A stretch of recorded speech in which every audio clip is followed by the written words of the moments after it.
The next time period in Sumerian history is called the Dynastic Period.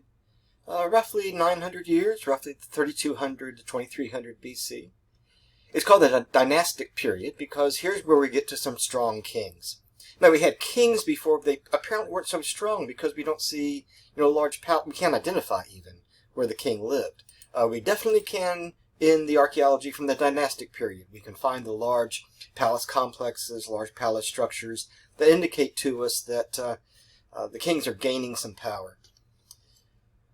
The kings in Sumer, we call this political system a theocratic monarchy.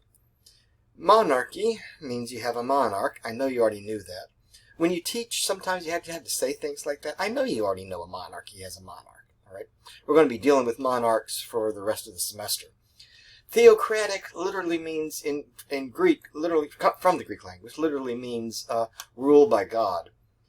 The monarchs themselves aren't gods now, okay? They're not considered gods. But they are put in place by the gods, all right? And their chief job is to make the gods happy.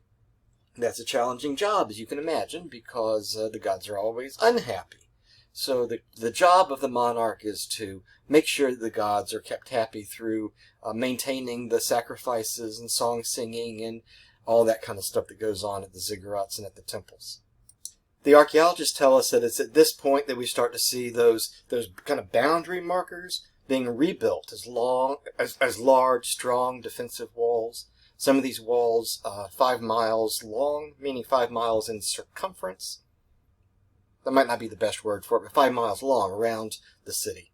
And when you have strong monarchs in these city-states, and you have these large, strong defensive walls, that's evidence that points us to competition between the cities, all right, because you have to build walls to defend yourself from attacks from the other cities. And it also indicates to us competition within the cities. Because as there's more conflict in the area, as these cities go to war with each other, you have some competition developing within the cities. There's the king who is in charge, all right, but there's also, we see the development of a landowning aristocracy. And the land we're talking about is agricultural land. And so that is outside the city walls, I should say, outside the city walls. The large agricultural developments and farms, okay, the large farms outside the city, which are providing food to the city that gives this growing, I guess aristocracy is probably the best word for it, this growing group of wealthy landowners power, because first of all, they provide food for the city, but they've also got a strong labor force, all right, mostly made up of slaves, who they can use to attack other cities or to defend the cities from attack, all right. They provide the manpower, all right, to the king. The king wants to go to war with somebody or is attacked by somebody, they're going to have to rely on these landowning aristocrats to provide the military. And that brings us to the topic of Sumerian slavery. These aristocrats have the manpower to provide military warriors, all right. Warriors who are trained, and part of the training of slaves male slaves, is to be able to fight on the behalf of the city. There are a number of ways that you could fall into slavery in ancient Sumer. Yeah, sadly, slavery is another invention of somebody somewhere. We're going to be talking about it off and on for an awful long part of the course. There's debt slavery, which was very popular, or not popular, very common, all right, in the ancient Near East. This is almost universally the way that slavery worked within Hebrew society. When you fell into debt, you could sell yourself to someone else for the worth of your life's labor, and then you would have money to pay off your debts, so you would honor your debts and then serve in slavery to the person who had paid off the debt.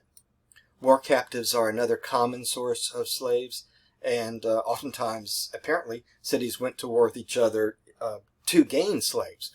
The point wouldn't be to capture land or something like that, but to capture soldiers from another army in order to put them into slavery. A common solution to the problem of having orphans was for orphans to be placed into slavery, so they would have someone who would take care of them and provide food for them and that kind of thing, and they would have a job. And then simply kidnapping people. I mean, all this stuff is horrible. Not everybody who lived in ancient Sumer was a civilized person.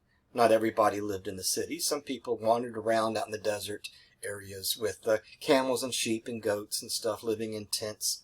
The Sumerians called them the Abarus. That's a Sumerian word that means wanderers. And, common source of slaves was